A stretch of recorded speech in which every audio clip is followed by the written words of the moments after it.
નમસ્કાર, આપ જોઈ રહ્યા છો spark today news. Vapi railway police station પરથી નકલી ટીટી પકડી કાયદેસરની કાર્યવાહી કરવામાં આવી છે. વાપી રેલવે પોલીસ અને પશ્ચિમ રેલવે વડોદરા યુનિટ દ્વારા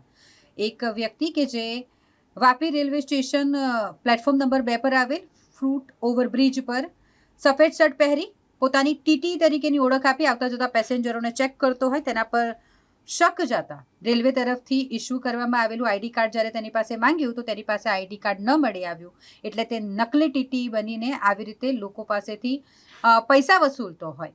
ચેકિંગ કરવાના નામે તેવું જણાઈ આવ્યું અને તે જ અંતર્ગત વાપી રેલવે પોલીસ પશ્ચિમ રેલવે વડોદરા યુનિટ દ્વારા તેના વિરુદ્ધ કાયદેસરની કાર્યવાહી કરવામાં આવી છે.